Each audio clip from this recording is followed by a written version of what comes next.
I take some of it back. Some of it back. So I broke down and got one of these because it's my duty. I talked so much shit on this before it was ever released, and that made many of you want to know how it turned out. And it's my job to get answers for you on that. You will notice that I'm using the bigger lightbox, as dealing with the trailer in the regular one would be a pain, and I'm not switching between the two, so we are just going with the white void for this one. Anyways, Kingdom Rodimus. Commander Voyager? No. Leader Voyager? No. Leader? No. Leader. Commander. This is a joke. This is ridiculous. This is supposedly a commander, and it's smaller than any leader they've put out. Grimlock? Way smaller. Galvatron? Smaller. Megatron? Smaller. Earthrise Optimus? The same size. Hell, this thing is smaller than a Voyager. He's smaller than Cyclonus, smaller than Blitzwing, smaller than Onslaught.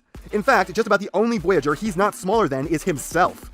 This isn't supposed to be a small leader figure, this is supposed to be a commander. And yet, it's still undersized for being literally 2 size classes smaller than it's charged as being. And I thought Cliff Jump ER was bad for being like 1/3 the way between Legends and Deluxe. So believe me when I say that I'm primed to hate this thing. I have spent months at this point getting ready to tear this a fresh new asshole when it came out. And yet, I find that I'm going to have to eat some of my words. Not all of them, for sure, not all of them. Though, enough to be embarrassing. But it would be dishonest of me to sit here and try to convince you that I was right about everything. That I was right this was going to suck like a head wound. I take this responsibility very seriously. If I believe something's good, I will tell you. And if I believe it sucks, I will tell you. And it doesn't matter if I've been hyping it up for months that it will suck, I will tell you the truth.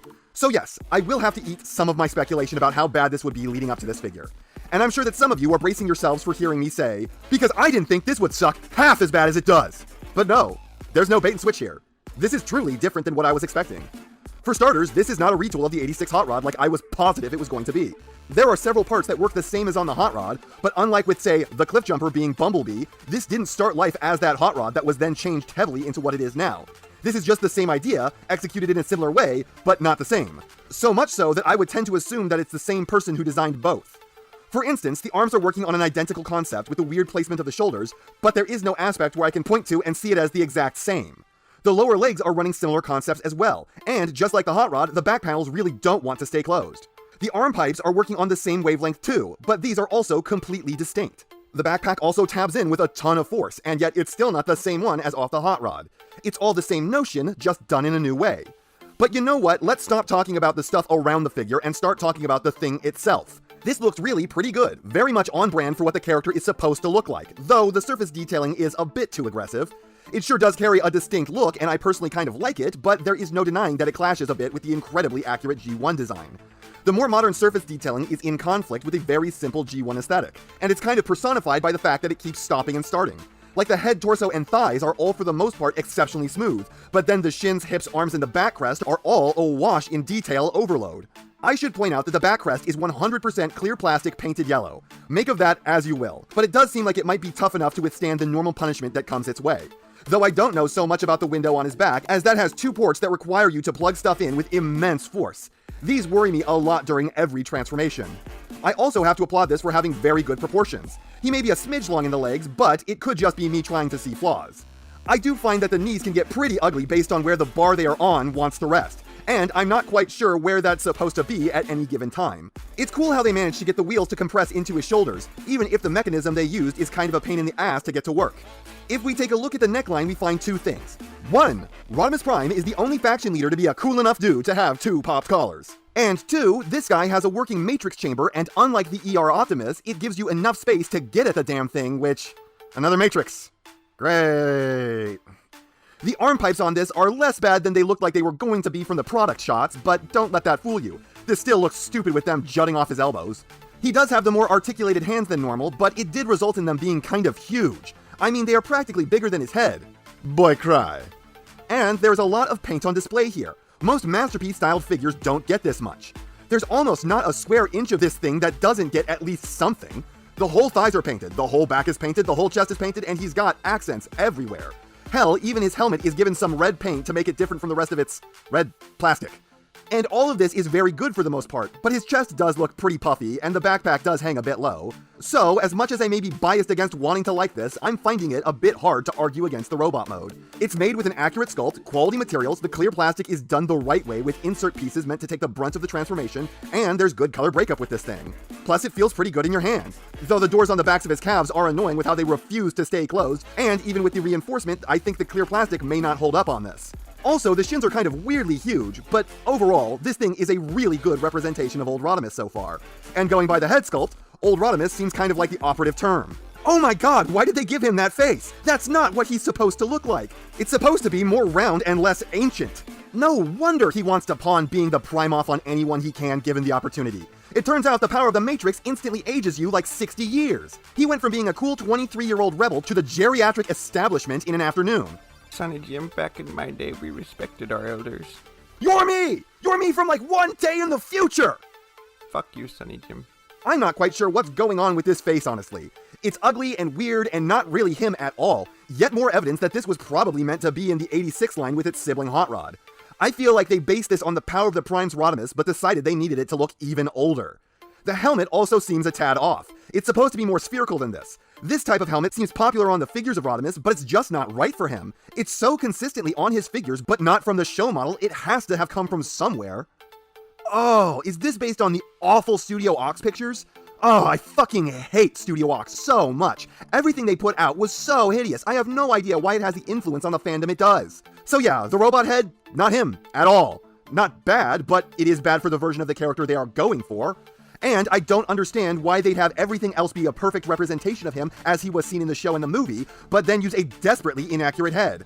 This thing comes with a lot of accessories to trick you into thinking that it's a commander class. But it's just a lie, they don't.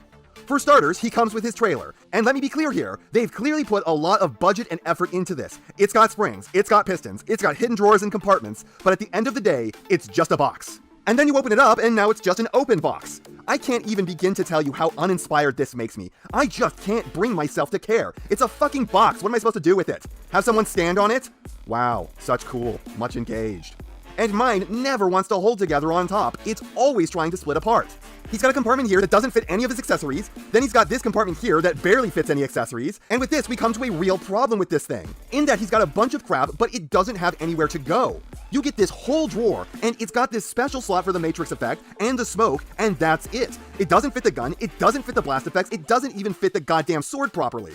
What are these ports for? You can lay the sword in there and just have it rattle around a bit, but it's got these two ports and they don't let you peg in anything. Everything is too long or too tall for them. And the Matrix effect just refuses to stay in its hole because that would be too convenient. It's hard to even get it in there in the first place. Then you open it up and it just doesn't look right. What's this supposed to be? Were 50,000 peg ports really necessary? For what? You can't even do anything with all of this. Look at these 1/3 height ones. What are these for? What could possibly work with these? This could have been cool if it was weapon racks, so when the trailer opens up, he's got an arsenal waiting, but all this area is literally unusable. Especially if he's got the big cannon that he's totally known for in there. And then that's got this little kickstand thing, I guess, so you can set it down like this without falling over, but Then he's got his gun, which can fold for reasons. I hate this thing, it's so skinny and lame, and the pegs for it are in the wrong places, so it looks silly when he holds it. I know it's the gun he's always had, but I still hate this thing. Also, it doesn't fit anywhere on the damn alt mode because of the stupid double handles. If they were just spaced a little differently, they could peg into here, or here, or here. But instead, because dumb, they peg nowhere. Then he's got his blue explosion blast effects, and based on this picture here, he is supposed to come with anywhere from 5 to 7 of these things. But somehow, on mine, they potentially forgot all 3 of the tips of the explosion because I don't have a single one. The most useful one, the most prolific one, and I don't have any of them. Great job, Hasbro, you don't suck at this. Oh, and then he's got his flames, which for some reason are cast in pure gloss black and they look like shit. I guess they're supposed to be smoke now? 1, that's so much lamer than flames coming out of the exhausts. And 2, boy does it not work at all to use smoke as blast effects. I cannot believe they didn't fucking bother either to paint these red or just cast them in red. Then he's got his butt-ugly sword, which is useless with almost all other figures because of the pommel on the bottom. But he can actually use this better than most others due to his wrists. I still hate it though, and it's still something next to no one in the fandom associates with the character. And lastly, his little light-up effect pegs onto the Matrix, and that's at least a tad cool. So yeah, it's fair to say that I completely fucking hate all of his accessories. Just talking about all of this garbage is actually making me really mad, when the rest of the figure wasn't bothering me. So let's talk about something less infuriating. Posability on this is actually really pretty good, well beyond the average. Head with pretty normal range, but that's improved by the inclusion of a neck joint allowing much greater look up. He's got the Hot Rod's same weird shoulders that have to hinge over his clavicle, a small amount of barely useful forward and backward butterfly, pretty close to maximum elbows, and the rotation is actually inside the joint. I don't know why, but this feels oddly freeing. Advanced wrists with a special joint to bend inwards and a level of finger articulation usually only seen on the larger masterpieces. But here, it's probably even more useful, though it's not exactly fully articulated hands, and these do not make it a commander. Hips that kick forward great, out to the side badly, and behind basically not at all. Double jointed knees that get you more than a 90, but nowhere near as much as they should. Feet with a little pivot, toe up and toe down, but no rotation. So this is doing very well on the posing. Definitely one of the better chug figures out there, having more range in most joints than normal, and having joints that next to no others have. Like the special wrists and the neck, but there are still places this could improve. Transformation begins with the arduous task of popping off his backpack, and then it follows a very similar line of thought as the 86 Hot Rod, but it's still distinctly its own thing. I do dislike how the shoulders work though. The folds are very frustrating to get to peg in going into robot mode, and a lot of the tabs on this thing really only barely secure into place. Plus the wheels on this are legitimately awful to transform. The shoulder ones require you to get a grip on basically nothing, and it's trial and error to find the correct side of them. Cool how they compress though, and the legs have to flex the plastic to force their way into their intended destinations. And I always get the direction the side pipes fold wrong. But as much as I just griped about this transformation, it's reasonably fun. And in the end, you get this. I don't know what to call it. Car cab attached to a very large engine? As a standalone, this is pretty good. It kind of makes sense for what Hot Rod probably should have turned into rather than some kind of weird space Winnebago. But yeah, it does feel perhaps a little incomplete without the trailer. Combine the two and you have a very big alt mode. This thing is larger than the Power of the Prime's old leader figure, and there is no denying that this is the more successful of the two. But this still has problems. Honestly, the trailer feels too big here. The one on the Power of the Primes feels way more proportionally accurate. Also, what is this slot on the top? Why is it there? What purpose does it serve? Then you've got this split in the side, and I mean, this is just a moronic oversight. Why weren't the pipes hinged up here? That way, when you plug the two together, you'd hold them out to the side and then let them come down to cover over the gap. It's dumb. It's dumb what they've done here. I think it was to maybe let these act as some kind of stands for the sides of the trailer when you open it up, but what a terrible sacrifice to make for that. And then the car is just sticking out too far from the front of the trailer. Not only is that inaccurate, it also just looks bad. Also, behold, reverse exhaust, just in case you really wanted to blind yourself while driving. But this is still a solid enough alt mode. I want to hate this thing, I really do, and I pretty well primed myself to do it. But I can't.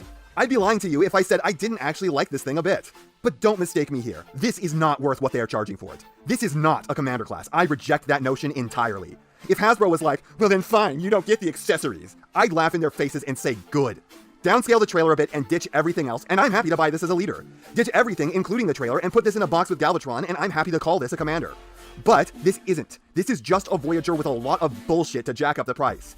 The figure itself is quality and worth owning, but it's not worth paying what they want for it, and I wouldn't choose to buy the accessories this comes with separately for $5. The trailer is the only thing worth a damn, and I honestly just wish they went a bit less hard on it, or an insane amount more to justify its existence. This thing is good. It is a good figure, but it still pisses me off that just 2 figures in, and this is what Hasbro has already reduced Commander Class to. It's such a watered-down notion of what it's supposed to mean. Try to avoid paying full price for this thing if you can. If you can't, I think you'll get a figure that makes you happy out of it, but one that stole too much of your money. If you can, then I'd say there's no downside to this. I was not expecting this to be how I felt. I'm a lot more mixed than I anticipated. Good figure, fuck the accessories. And that's not half what I have to say, but it's enough what I have to say. And I know you know what everyone else tells you to do at the end of these videos. So, if you liked what you saw here, please do that. And if you'd like to take it a step further, then please share this video with any friend you think may be interested. I hope you all enjoyed listening to me waste your time.